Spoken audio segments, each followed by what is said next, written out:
movie.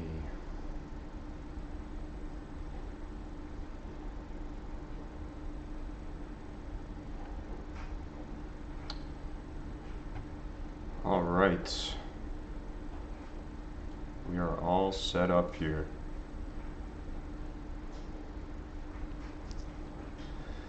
Get the headphones in. We'll do this. All right. What's up, guys? Got this set up as with the last time, because I've only done this once. Let me know how the audio is. What's up, Al? What's up, Lexo? Just let me know that the audio is fine and we can get started with the questions. It's an Ask Me Anything, so anything. Preferably MMA, because this is an MMA channel. But you can ask me about anything. So I'll let a couple questions build up. Like I said, just let me know if my audio is good. Let me know my video is good. If you hear some noise in the background, might be my dogs running around or my dryer going off, so I apologize in advance for that. All right. And then of course, I don't ask anybody to do super chats. Like I said in the last one, I'll answer all your questions for free. But if there's a lot of questions, or if you just want to help support the channel, super chats are cool. So thanks in advance for that. All right, first question. Costa versus Adesanya prediction. That is a tough one. Honestly, I wasn't too impressed with Costa for a portion of his career. Right up until he fought Yoel Romero, that's when he really, that's when I took notice of him. Not that I didn't notice him before, but that's when he really got on my radar as a big name in the middleweight contendership. You beat Yoel Romero, especially in a 3-round war like it was, that impresses the hell out of me. But Adesanya, man, he is such a sniper, and he's taken out some really, really dangerous strikers. In my opinion, he's taken out more dangerous strikers than Costa is. Costa is very dangerous, but I think a large part of his, not his gimmick, but what his style is kind of structured around is his athleticism. You know what I mean? I think he is a very skilled fighter, but I think there's more emphasis around his power, his explosiveness, and his durability. So I would say that Costa is a little bit less skilled than some of the people that Adesanya has fought. You know, I think Robert Whittaker is an absolutely incredible fighter in terms of skill and fight IQ, and we all saw what Adesanya did to him. So I'm not exactly sure how that fight is going to go, because Paulo Costa's chin is a big factor in that fight, I think, because even with Adesanya's, you know, setups and accuracy, he's still going to have a hard time putting Costa away. You know what I mean? I think Adesanya will not have a problem outpointing him. I just think he will have a problem putting Paulo Costa away. So I think that will make the fight interesting. It could make it last the full 25 minutes. And I don't think we've ever seen Paulo Costa go 25 minutes. Correct me if I'm wrong, because That could be another key factor as well. So ultimately, my prediction for that fight is Adesanya will win, but it's hard to say how it'll go. There's a lot of different factors in that one that kind of make it weird. Excellent question, though. I'm very stoked for that fight. I thought it was going to take place sooner than it actually is. I thought it was going to take place like this week, like the beginning of September, but we still have the better part of a month to go, unfortunately. Kind of interesting. Almost the entire month of September and late August is just all fight nights. So it's like 5 or 6 fight nights, consecutive fight night cards in a row, which I can't remember the last time that happened before hitting a pay-per-view card. So yeah. I hope you guys are enjoying the George St. Pierre, how good is their striking video that we put up yesterday. I fucking worked my ass off to get that video out. I promised you guys that it would be out this week, and that it was, but it was very difficult. Been working 6 days a week at my day job. So yeah, really had to focus on that one. Cold Treasure, hey, what's up, Cold Treasure? All right, so Alexo has another question. What do I think about Tony Ferguson versus Nate Diaz? Who would win? Is that fight rumored or something? Because that would be interesting. What do I think about it? I think that Tony Ferguson would win that fight, for sure. Maybe if Nate Diaz was a little bit more active and a little bit younger, now you have something. Now you have a little bit a more interesting fight. But I think at the current point in those two fighters' careers, Tony Ferguson should definitely take that fight. Don't know how to pronounce your name, sir, but your last name is Larson. So Larson asks Khabib versus GSP predictions. I believe I answered this question in the last Ask Me Anything, but I'll give the short version of that. I think that GSP wins. GSP is bigger and he is more well-rounded. He's a better striker. So I think GSP wins that. But of course, Khabib is more active and younger than GSP. If GSP has fallen off in any sense, that could make a difference in that potential fight. Slice and Dice. Oh, I'm sorry, I've skipped over Cold Treasure. Cold Treasure says also Khabib versus GSP. Okay, I answered that one already. So I hope you like the answer I gave. Slice and Dice. Jones versus Stipe Miocic prediction. Another one that I believe I answered in the last Ask Me Anything, but I will give the short answer. Jones would have the speed advantage. Who did I pick? I can't remember. I remember talking about it. I can't remember who I picked. Stipe Miocic is big though, and Jon Jones has had trouble with the larger reached and larger height opponents in his career, i.e. Dominic Reyes, i.e. Alexander Gustafsson in the first fight. So I think Stipe would definitely give him trouble, especially since Miocic is very well-rounded and just a generally bigger man than Jon Jones has ever fought. So I think that Miocic could take that one. What is my opinion on Chimaev? Khamzat Chimaev. I know who he is. I just don't know if I'm pronouncing his name right. I believe he is a Swedish fighter, originally from, I want to say Dagestan, but I don't know that for sure.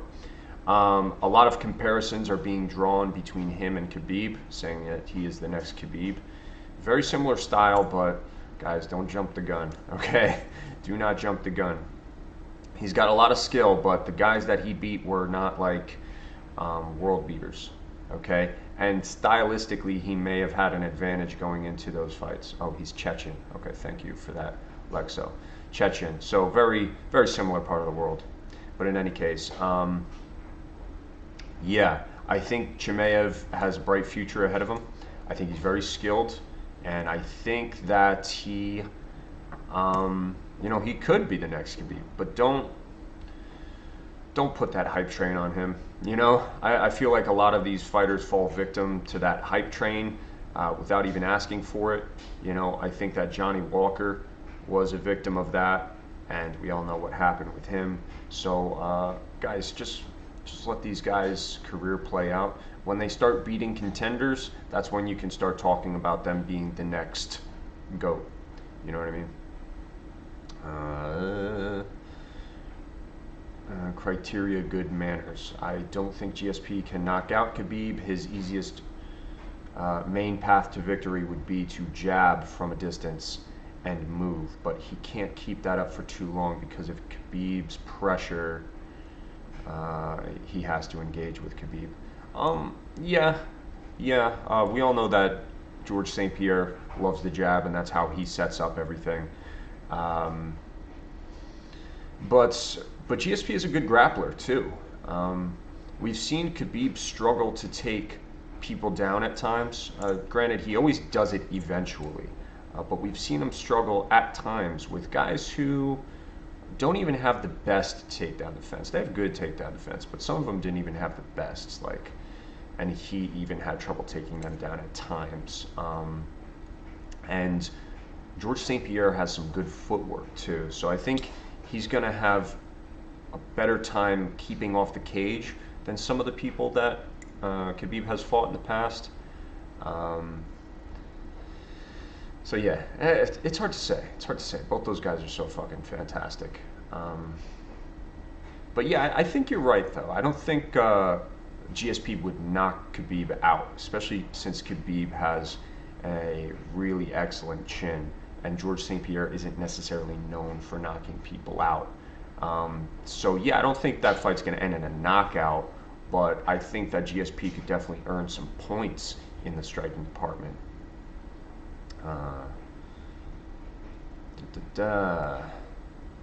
Zabit and Chimaev is the fight to make. I don't know, man.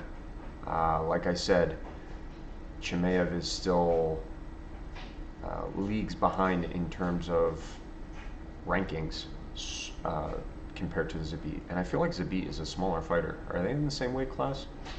I don't know. I don't have the roster in front of me, but I didn't think Chimaev was that small. He seems like a big guy. He's very tall. I don't know what you're talking about there. Leader Akala. What about your opinion on O'Malley? Does he have what it takes, or is he all talk? That's a good one. That's a good question. O'Malley, super talented. I think there's no doubt in my mind that he is an excellent fighter and could definitely hang with some of the top contenders in that division. Is he what the UFC was trying to push for? I don't think so. I don't think he's like the next Conor McGregor or anything like that. When he fought Marlon Vera, sorry, completely wrong weight class. When he fought Marlon Vera recently and lost, obviously, we all know. But when he fought Vera, there was no talk about Vera. No talk whatsoever. All the promos were about O'Malley, O'Malley this, O'Malley that. So it wasn't just his fan base that was hyping him up, it was the UFC that was hyping him up. So I thought that was fucked up, because Marlon Vera is so goddamn talented and was on a huge winning streak in his division, and he got robbed against Song Yadong, which was in a bigger weight class. So Marlon Vera was extremely dangerous. He's definitely the best guy O'Malley has fought to date, and I don't think they were putting enough emphasis on that. They didn't put enough emphasis on Vera, and they hyped up O'Malley, and look what happened. Granted, it was kind of a freak injury. You don't see that every day. Maybe O'Malley's injury prone, maybe he's not. I don't know the circumstances, but I think O'Malley deserves respect for his skills. and should be appropriately ranked and given tough opponents, um, such as Vera. But to say he's, the next Conor McGregor or the next this or the next that, or, it's going back to the hype train, guys. Like, don't hype these fighters up too quickly. Like, wait until they fight some really tough ranked fighters and then start that kind of talk. I think they kind of buried O'Malley in his own hype, and then when it all came crashing down, it hurt his reputation, and it hurt his fans' view of him, which may be a little unfair because I think he's still very skilled. Just they jumped the gun on the hype. Good Manners says Zabit is 145, Chimaev is 170. Thank you. I thought so. I couldn't remember exactly how big Chimaev was, but he seemed bigger than Zabit. So yeah, whoever asked that question before, I guess didn't know that either. So that fight is definitely off the table. Okay, what about Prime Anderson Silva versus Jones? I think John Jones would be the winner. That's from Lexo. Yeah, I think John Jones would be the winner as well. Prime Anderson Silva would put up a good fight, though, for sure. Even though Jones is considerably bigger than him, I think Anderson is, technically speaking, the better striker. But then, of course, you have the wrestling of Jones, and he's not exactly prone to submissions from his opponent's backs. So, which is all Anderson really has on the ground when you think about it. So yeah, I think Jones takes that. Larson asks, do you think Tony took some permanent damage in the Gaethje fight, i.e. will it affect his performance in the future? Yeah, I do. Yeah, I think every fight that he chooses to block punches with his face, he's gonna have some permanent damage. Any fighter, but Tony especially now, because he's excuse me, he's been through so many of those types of wars. Many of them he's come out victorious, but regardless, he's taken a considerable amount of damage over his career. So yeah, it could very well affect his performance in the future. It's probably affected his mental. Yeah, it's affected his mental. It has affected his mental health, I would say, given his history. So yeah, I think he needs to switch up his style a little bit. But to be fair, the circumstances in which he fought Gaethje under, with the coronavirus and the short notice and the Khabib and the this and the that and everything that was going on around that time, those circumstances were abnormal, to say the least. And they were abnormal for Gaethje too, but it's food for thought. It begs the question, how would that fight have gone if those fighters, if that fight had taken place under a normal circumstance? That's all I want to say. I don't want to take anything away from Gaethje, but those were some fucked up circumstances that they fought under. Don't you think O'Malley, this is from Francesco, don't you think O'Malley should have taken the loss more as a man and in a more humble way?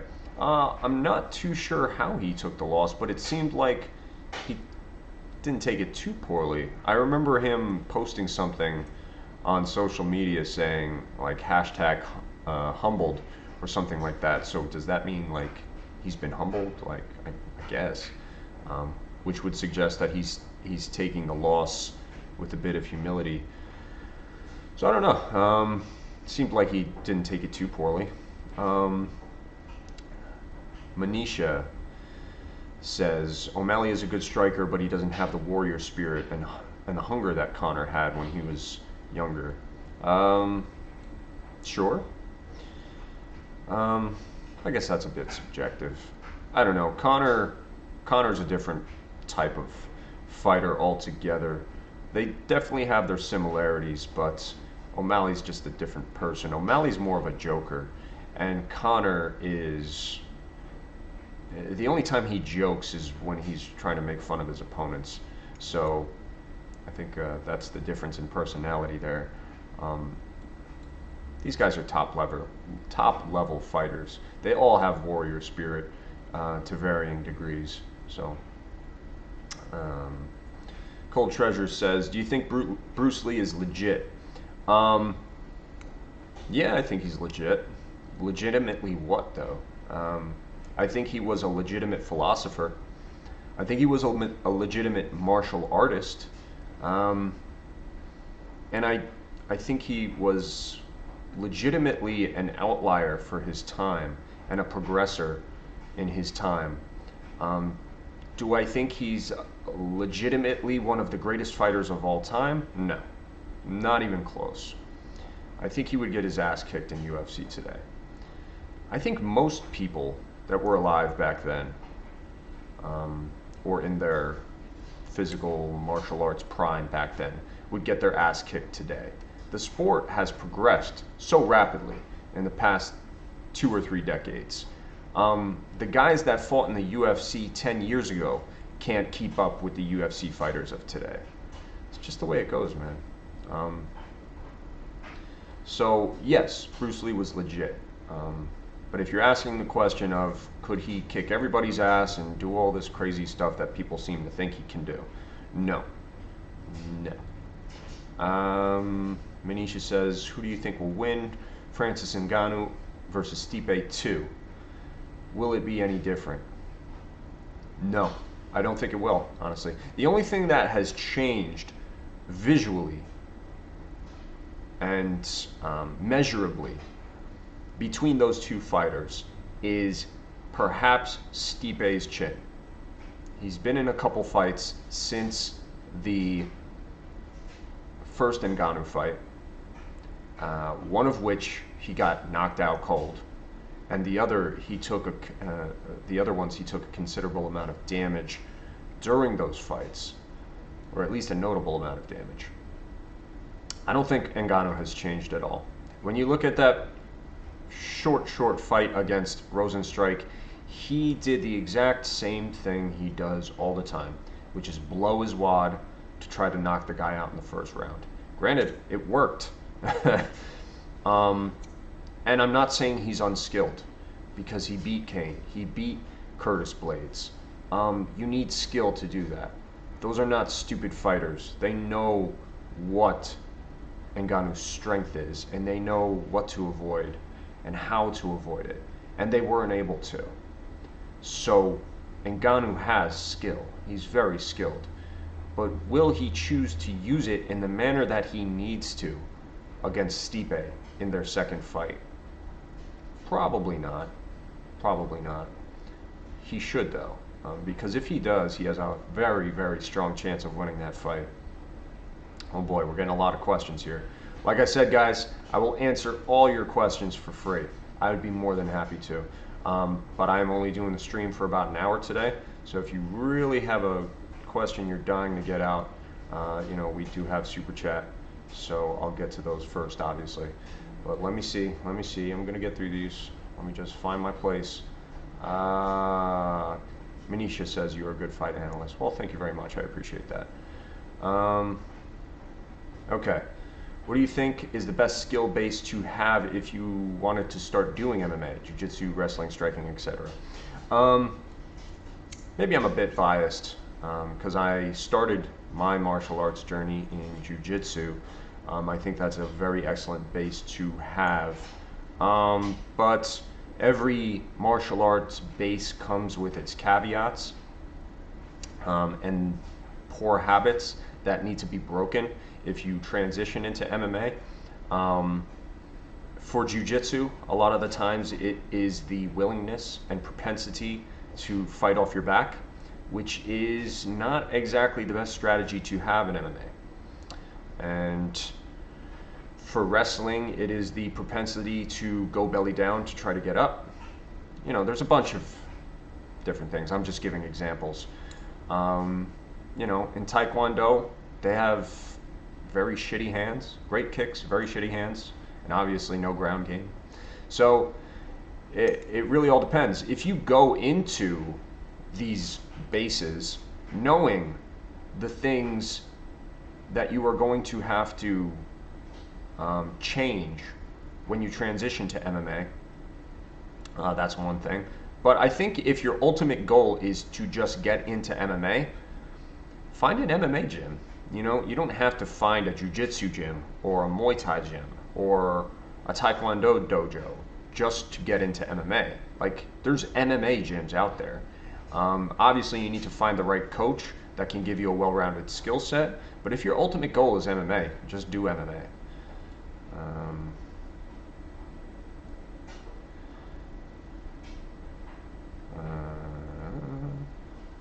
Manisha, please, it ain't Manisha.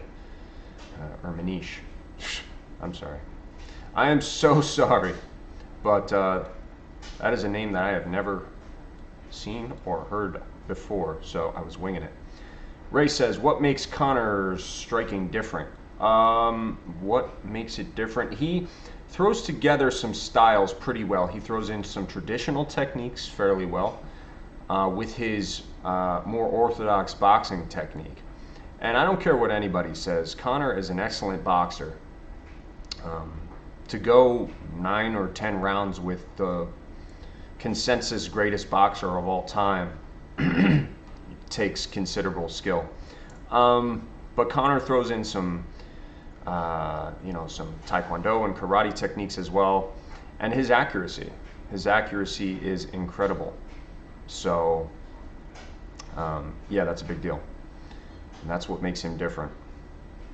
Timing and accuracy. Thank you for that super chat, sir. Mustafa Gafar. So let me get to your question first. Who do you think wins, GSP or Khabib? After analyzing both of their styles, you probably have a good view on who has the better chance. So I'm assuming you watched both my videos on Khabib's striking and grappling and GSP's striking. I did already answer this question, but I will go over it again briefly. I think GSP wins. He's bigger, he's more well-rounded, and he has good footwork to stay off the cage, which will make it difficult for Khabib to take him down, because Khabib, I don't want to say relies on the cage, but it's a huge part of his setups, huge part. So yeah, I think GSP wins that, but if GSP has fallen off in skill whatsoever, that could make the difference in that fight. Lost my place.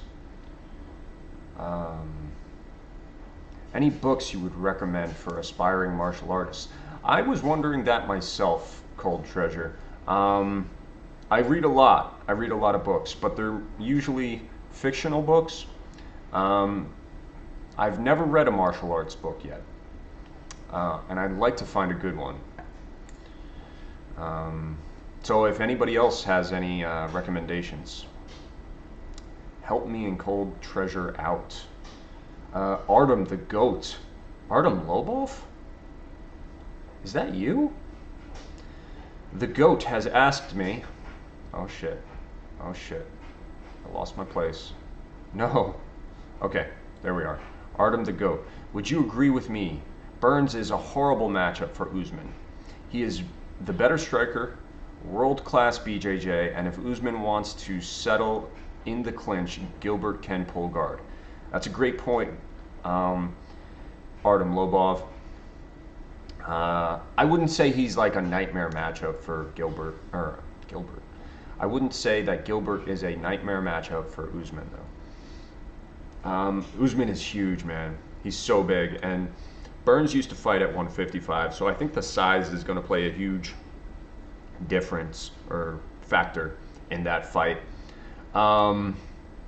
Shit, man. Yeah, he can definitely pull guard in the clinch, but think of where that, think of the Usman versus, the fuck's that guy's name? Jorge Masvidal.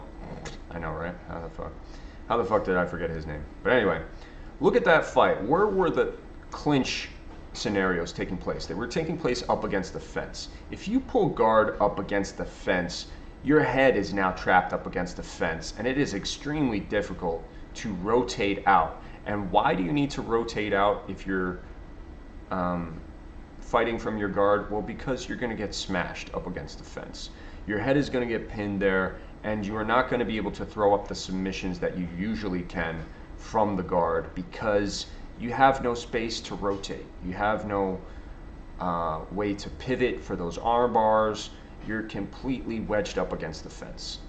There's very few submissions you can effectively utilize when you're pinned up against the fence. So if Gilbert Burns pulls guard, he's going to have to do it in the middle of the octagon.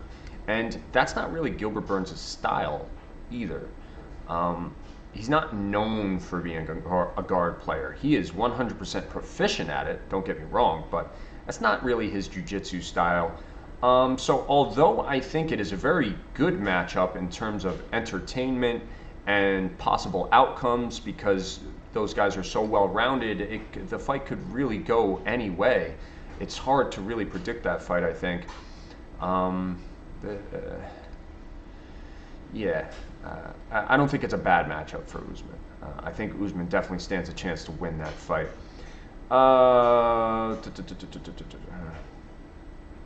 Okay, let me sift through this here.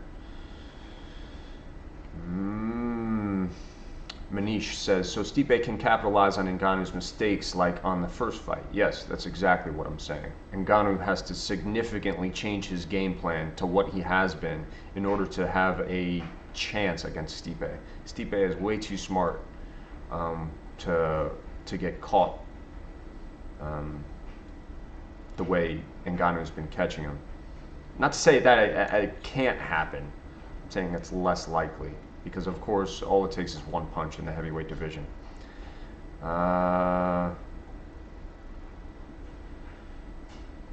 Francesco, I love MMA. This sport is my life, and I have been grinding, sweating, and bloodying. And I can tell you, hands down, the most important thing to have for MMA, no matter what, is commitment. Being serious at what you do, be respectful, be disciplined, love what you do, because MMA is just the best sport in the world, period. It's hard to argue with you there, sir. MMA is definitely my favorite sport. And all those things you said are so true. You do have to commit. If you want to do MMA, you have to commit. Manish, who do you think should be the next opponent for Jorge Masvidal? I'd like to see him versus Leon Edwards. I would say him versus Leon Edwards or Colby Covington. But I think Colby Covington has a fight now, if I'm not mistaken. So yeah, the Leon Edwards fight makes the most sense and is stylistically and promotionally the most exciting.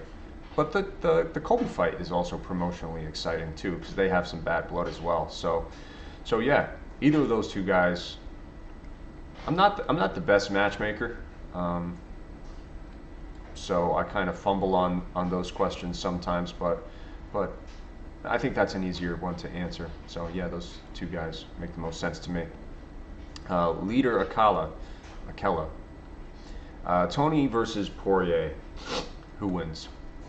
Excuse me, my allergies have been pretty bad, fall allergies. Tony versus Poirier.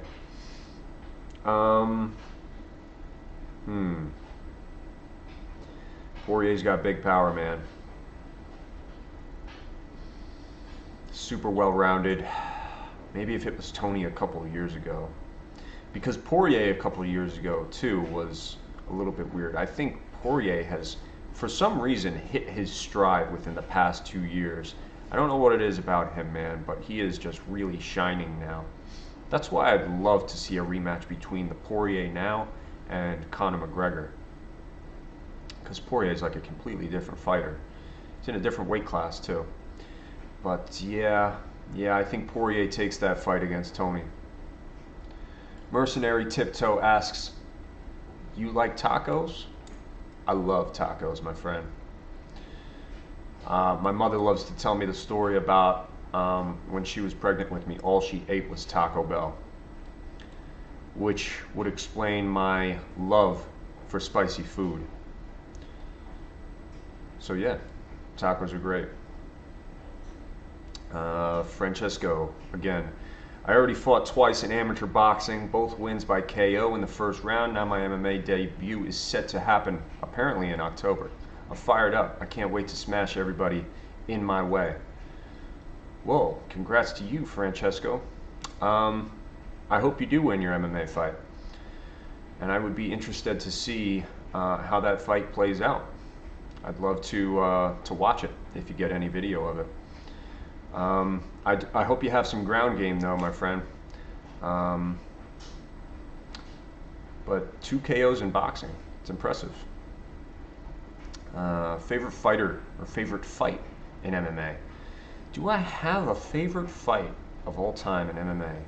Man, I gotta tell you, that Roy versus Lawler 2 fight, that one was so incredible. That one is definitely a favorite of mine. I don't have a favorite, I have many favorites, many that I look back on with love, and that's one of them. Another one was the Frank Mir versus Nogueira 2 fight, when Frank Mir broke Nogueira's arm. That one blew my mind. The ones that really stick in your mind though are the ones that you jumping out of your seat and you go crazy. One of those fights was I was watching this fight with my father-in-law. It was Tim Boesch versus Yushin Okami, and the fight as a whole was kind of boring. But if you've seen that fight, you know what I'm talking about, because Tim Boesch was getting smashed for 2 rounds straight, and then the 3rd round, Tim Boesch just comes out like a bat out of hell and just uppercuts Yushin Okami to death against the cage. And me and my father-in-law were like fucking screaming. It was so exciting. Loved it. Best striker in each weight division. Yikes. Damn, you put me on the spot, man. For heavyweight division, fuck. I don't know if I'm gonna get all these.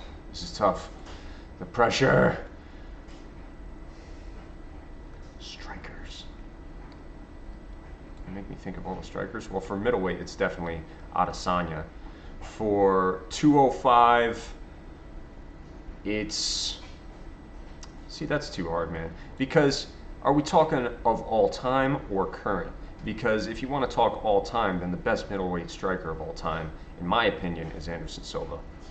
But currently, we got Adesanya taking that cake. I can't do all the divisions, man. It's too difficult.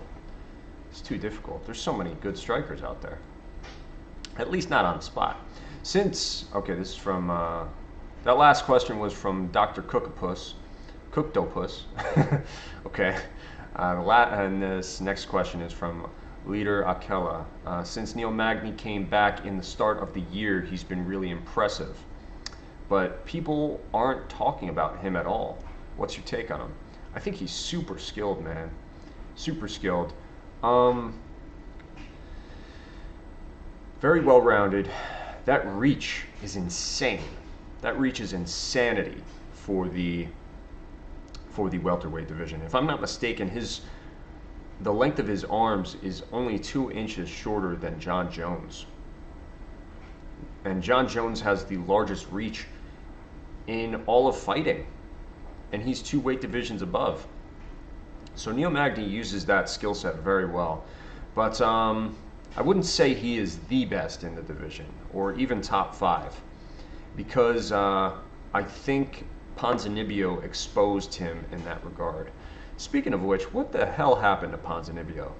Ponzinibbio was impressing the hell out of me, and then he just disappeared off the face of the map. Did he have an injury? Does anybody know what happened to him?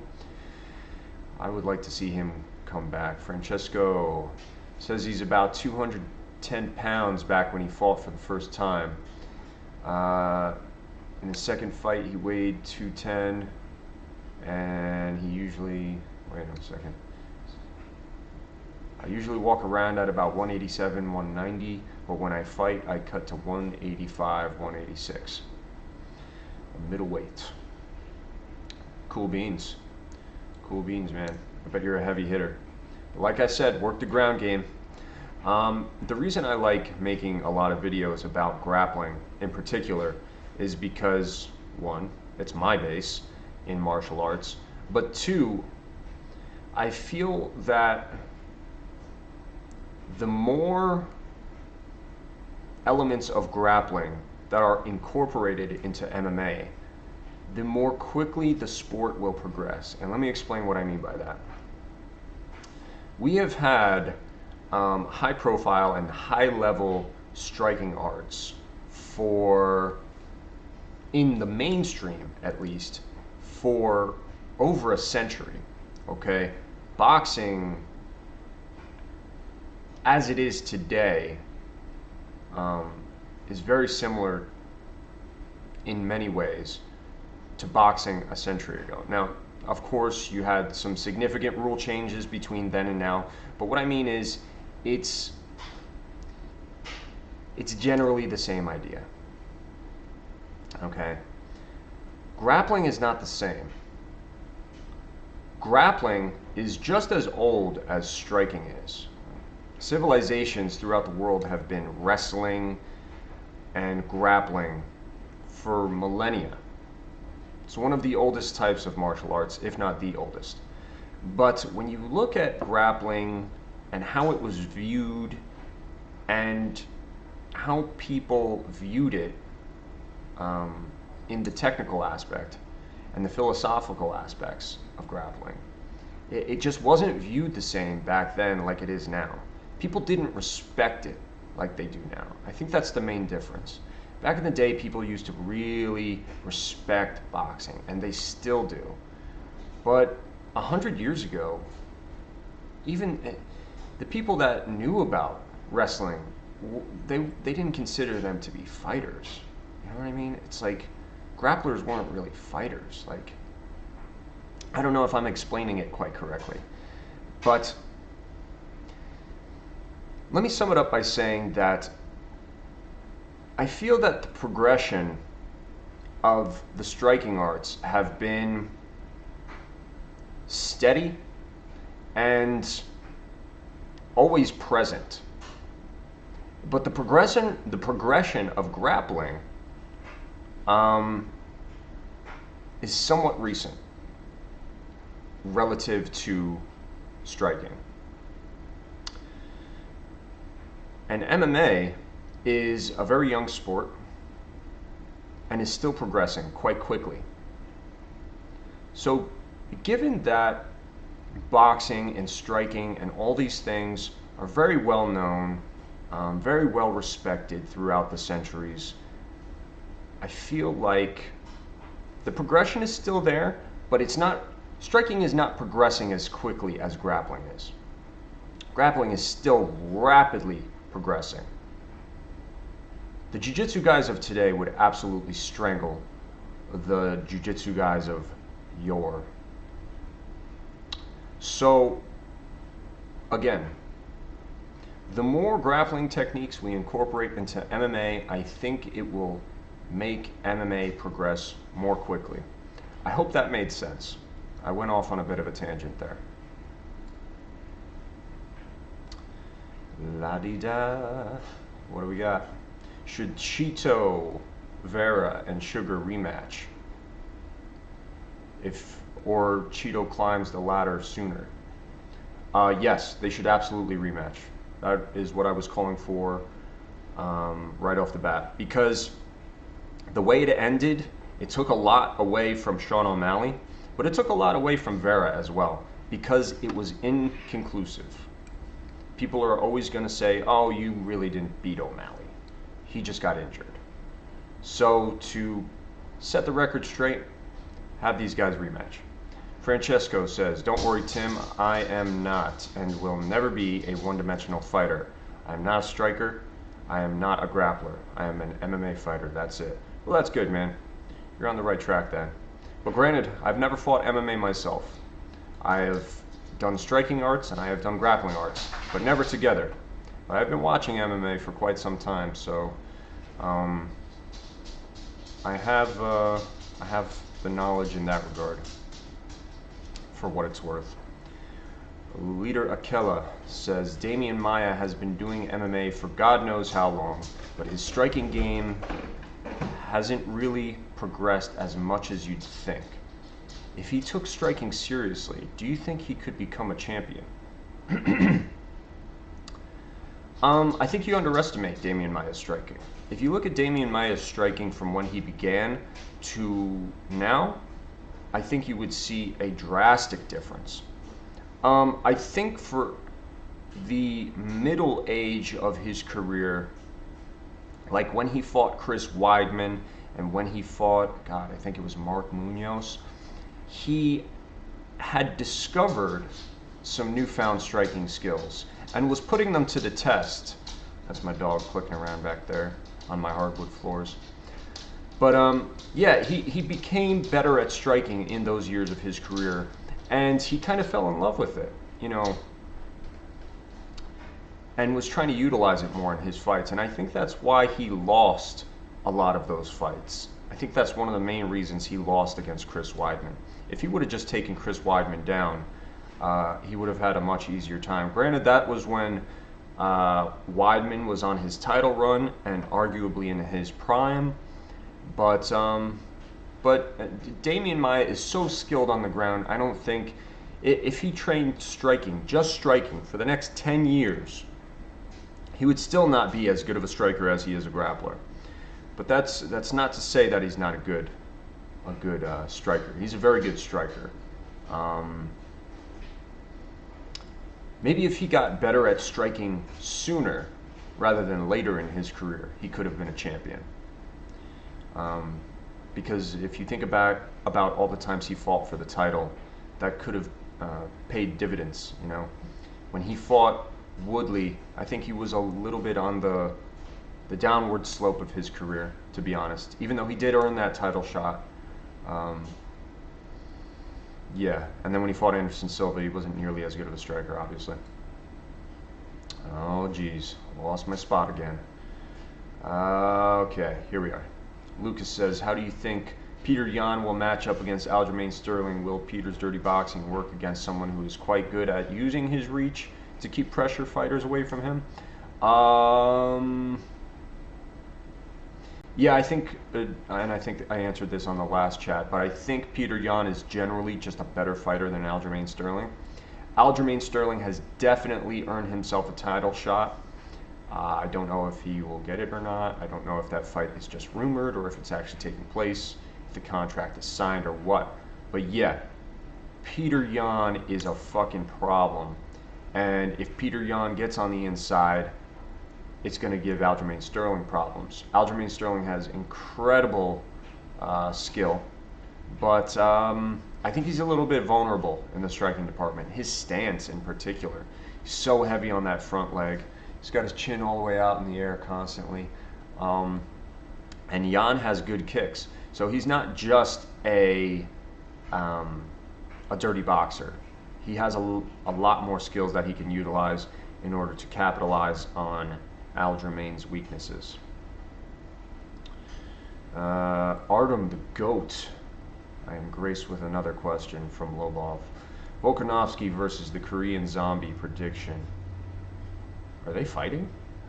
I thought Korean Zombie was supposed to fight Ortega, which I've been dying to see since December of last year. But let's entertain this question. Volkanovski versus Korean Zombie prediction. Volkanovski. I think Korean Zombie is ultra skilled, ultra well-rounded, but ultimately his vulnerability throughout his entire career has been his chin, ironically. Now, before you jump down my throat, he got his nickname because he has the affinity for walking through punches, right? Which he does. He does block a lot of punches with his face. But the guy has been knocked out a bunch of times. All the way back to George Roop in the WEC. Granted, the Korean Zombie got his nickname before being knocked out at that time, but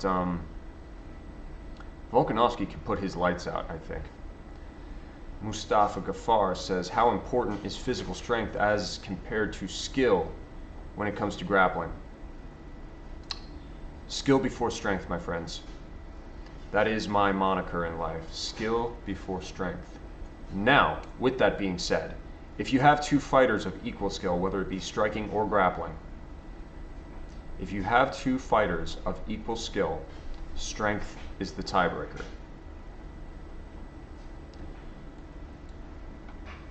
All right. Who do you think is going to be heavyweight champion at the end of 2021? Stipe, Ngannou, Jones, or Blades? The end of 2021. I could see Jones being the champion by that time. I could see Jones being the champion. Lethal Mermaid says, why are you so handsome? Born that way, baby.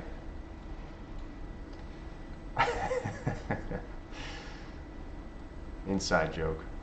Artem Lobov says, Artem the Goat says, Zombie is not fighting Volkanovski. It's just a fight that I want to see. You and me both, my friend. I'd love to see that fight, regardless of the outcome. Francesco, everybody tells me I have got heavy hands and I hit very hard, both with legs and arms. I consider myself lucky to be possessing this skill, as I think it is a huge advantage in the striking department. Yeah. I wouldn't exactly call power a skill, although it is certainly a important factor in a fight. Lethal Mermaid says, are you married? Yes. Yes, I am. I am married. And I think you know who I'm married to. Leader Akela, Figueiredo versus Garbrandt prediction. Figueiredo wins that. He's faster. He's more well-rounded, I think. His punches are extremely accurate. Garbrandt's got the power, man. And if he employs that type of footwork that he has utilized in some, but not all of his fights, that could make a huge difference. And of course, he is bigger than Figueiredo. What weight are they fighting at? That is the question. You know, these are all things to take into consideration too. Think of how many times Garbrandt has been knocked out now in his career, and recently. You really think a weight cut is going to help his chin?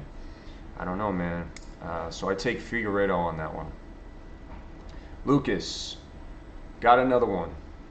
Before Makhachev versus Dos Anjos was announced, Makhachev was rumored to fight Oliveira. How would you match them up? Personally, I think Oliveira would definitely beat him. Interestingly enough, I see that fight taking place more on the feet. Makhachev is very skilled on the ground, but Oliveira has shown a desire to keep the fight standing more often now. And I think that's because he's gotten a lot better recently at striking. Granted, his losses, he did lose once via submission to Anthony Pettis, if I'm not mistaken, but most of his losses came by some form of striking stoppage. So I think he's trying to prove himself a little bit in the striking department, and he certainly has so far and recently. Makhachev is smart, and he's a good wrestler, but I don't think he wants to play with fire on the ground either. I'm not saying Oliveira would definitely submit him, but I think there's a good chance that that Oliveira could submit him. So I think Makhachev would also be inclined to keep the fight standing. And if that were the case, ultimately, I think Oliveira would win, given his reach and his dynamism in his striking skills. Leader Akela, with Overeem and Sakai happening this weekend, what's your take on the fight? Overeem looked damn good in his last fight, dude. And Sakai really has not impressed me too much yet. Sakai's definitely a good prospect for the heavyweight division, and I guess that's becoming the norm now. Like, if you are worth anything in the heavyweight division, you must fight Overeem. So, I think Overeem could edge that one out. But of course, it's the heavyweight division. It's super difficult to predict anything in the heavyweight division because the power comes into play. Wow, did I get through all these questions? I'm a fucking beast. Guys, if I miss one of your questions, please shout it out again. I will be getting off of the live chat in, I don't know, maybe 5-10 minutes. So get your last questions in now, and we'll have some fun with them. It isn't Ask Me Anything, so ask me whatever your little heart's desire. Larson says, in one of your videos, you talked about leg locks and how they would change the UFC if a high-level leg locker would come in. Can you expand on that? Look at, okay, well, there's two things of homework I'm going to give you here. If you're unfamiliar with Ryan Hall, go look at his highlight reel in the UFC so far, okay? Because he is a high-level leg locker, and he is one of the few that have made the transition to MMA recently. But the other homework that I would give you is watch jiu-jitsu matches from about 10 years ago, and then watch jiu-jitsu matches as they take place in the present, and you will see a very clear difference. And the difference is the importance and the frequency at which leg locks take place now. Many jiu-jitsu fights end via heel hook, ankle locks, inverted heel hooks, toe holds, all these things. There is an enormous emphasis on leg locking now in jiu-jitsu. And is it the end-all be-all of jiu-jitsu? No. But it is part of that progression in grappling that I spoke of. Part of it, okay? And it's very recent. Granted, leg locks have been around for a very long time, but there's an enormous emphasis on them right now. And there are some absolutely scary motherfuckers who are just well-rounded jiu-jitsu fighters. They know it all, but they have an affinity for leg locking. And if they come to MMA, they're going to make some waves. I promise you, because we have only seen a few of these leg lockers come to MMA, and all of them have earned themselves finishes via their forte. So if more come over, and if better ones come over, such as your Gordon Ryans and such, and Craig Joneses, they're gonna make waves. I spent too much time on that one. I lost my place. Okay, here I am again. Sorry, guys. Manish, if Justin Gaethje fights Conor, who do you think will win? I think Conor will win because Conor's accuracy and timing. Justin has a good chin, but he is. People have knocked him out in the past. Not to say that Justin can't win it. I'm just saying. Conor has that accuracy, and he's a sniper. And when you block punches with your face, that is not the kind of guy you want to fight. Francesco, I'm sorry, masculine. Generally lifting my opponent before taking him down. Oh, sorry, there was a first part to that. I played rugby for quite some time, so I've got the takedown. I like bulldozing my opponent similarly to rugby spear, but I absolutely love suplexes and generally lifting my opponent before taking him down. So you like slams, huh? This guy loves talking about his MMA career or his future MMA career. That's cool, man. I'm down with it. Do your thing. Do your thing. Manish. Oh, yeah, I already had that one. Sorry. Francesco. What do you think about Brock Lesnar? Brock Lesnar was underrated, guys. He was underrated. Look at his wrestling career, his actual wrestling career. He's a fucking beast. He's a monster. Such a skilled wrestler, such a skilled athlete. There's almost nobody at heavyweight that can move as quickly as he can. I would have liked to see him get better at striking. He wasn't a bad striker, and he clearly had power to knock people out. But his wrestling was far and above his striking skills, and of course he had a lot of problems with sickness and illness and all these things that I believe compromised his career. Leader Akela, Santos versus Teixeira is a very interesting fight in my opinion. Prediction: Santos. God damn though, Teixeira surprised the hell out of me in that Smith fight. He surprised the hell out of me. That was my dryer going off. So, if you were to ask me a year ago who wins that fight, I would have laughed in your face. But now, I think it's going to be a much more competitive fight, but I still see Santos taking it. Artem Lobov, the GOAT. Would you say the era of long-reigning champions is over? As depressing as that is, it might be. It might be. Until the UFC starts paying these fighters what they deserve for each of their fights, I think that you're going to have a lot of champions jumping around just for money fights. Because the incentive, at least money-wise, is not there to just sit there and defend your title. And we all have Conor McGregor to kind of thank for that, for good or for worse. I had trouble saying that there. But yeah, for better or for worse is the proper way to say it. What do we got? What do we got? Lucas. Nope, I already answered that one. Sorry.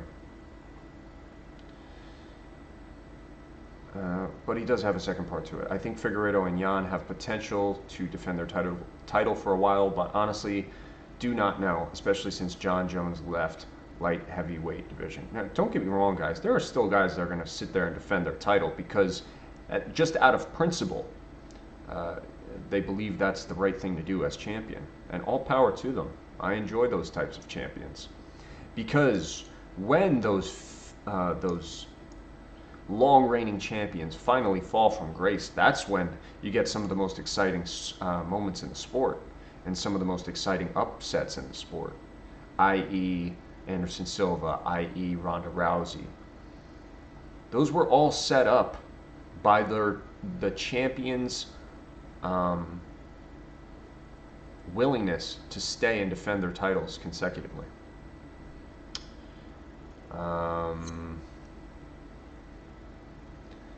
What do I think of Dominic Reyes? I think Dominic Reyes is good. And that fight against Jones impressed me. But the fight against Volkanovski just left a poor taste in my mouth, man. Not Volkanovski. Volkan Oezdemir. What is wrong with me? The fight against Volkan Oezdemir left a poor taste in my mouth and kind of exposed Reyes for, I don't know, not being bad, but not being as good as everybody says. Granted, that fight took place before the Jones fight, but even still, I think he definitely has things that he can work on. Francesco, I think the heel hook is the most terrible leg lock. As soon as your heel torches, it hurts a lot. I think he means touches. And I think that sentence, you mean, or torques. Is that what you're trying to say? As soon as the heel torques. Yeah, I suppose that would make more sense. Heel hooks are no more dangerous than any other submission, but you need to be educated in defending and applying them, because the margin, or I should say, the window that you have to tap is smaller than the window that you have to tap for other submissions. But the same can be said about shoulder locks, you know, shoulder locks can be dangerous too. And that will fuck up your shit if you tap too late to a shoulder lock. So the moral of that story is you need to be educated about your submissions. If you find that you are getting hurt by heel hooks, you need to study up, man. You need to study up and learn more about them and learn when to tap. You must learn when to tap.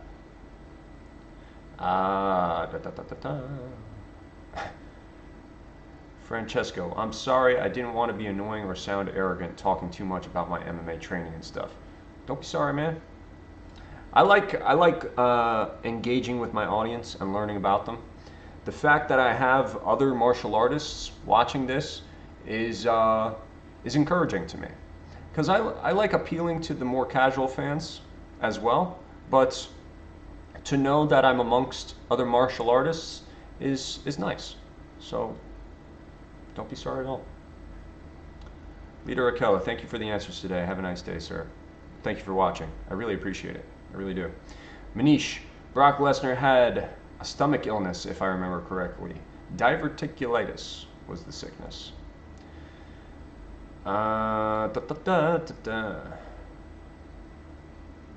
Manish, keep enlightening us the Fight Dialogue.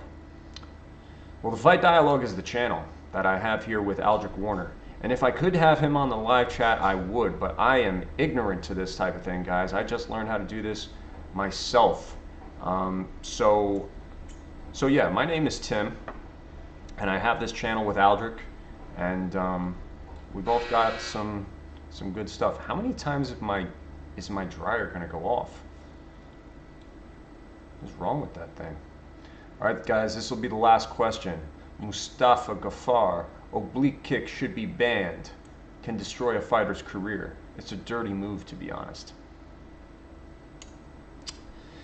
Can it destroy your leg? Absolutely. But there's a lot of techniques that can fuck your shit up, guys. We mentioned heel hooks.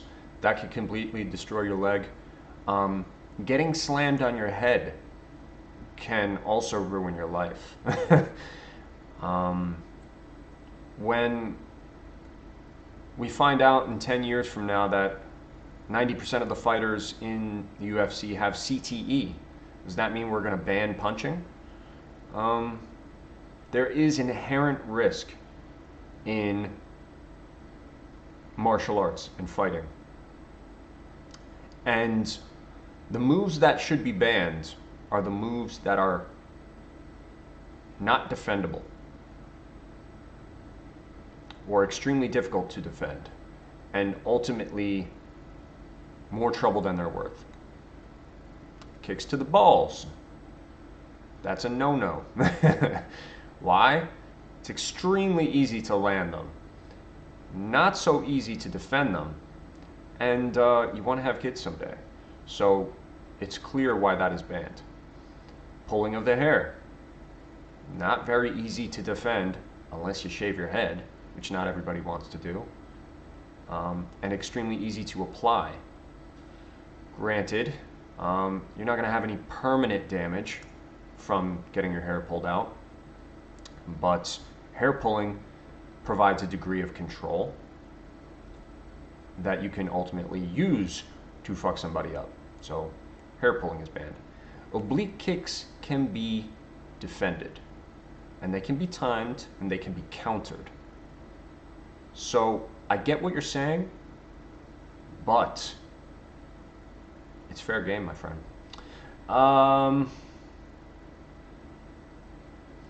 I got a few more questions, but I got to get out of here, guys, unfortunately. But I'm going to copy these right now. Is it going to let me copy them? Yes, it will. I'm going to copy these and put them in a Word document. And on our next podcast, which should be within the week, me and Aldrich will answer these questions and then some when we do a little bit of Q&A on the next podcast. Granted, the podcast won't be live, never is, but you'll be able to get the answers to your questions. We just did a little over an hour, and I'm really happy with how that live chat went, guys. I really appreciate you watching the channel. I hope you guys enjoyed the video that I just put out, GSP, how good is their striking? And any suggestions or comments that you guys have to make the channel bigger and better, please don't hesitate to voice your opinion. Merch, Patreon, guys. Look at this cup. Tell me you don't want this cup. Tell me you don't want this cup. I will call you a liar, because that is an awesome cup. Go buy that cup right now. But no, seriously, guys, we got merch. We got a Patreon. Help us out if you want to support the channel, and I really appreciate it. And all that money is going to go right back into the channel so that we can bring you bigger and better content more consistently, because I want to be posting videos every day for you guys. So that's all I got, guys. Make sure to tune into the podcast later this week, and I hope you all have a wonderful day. I got to go to work. Peace. I love you all.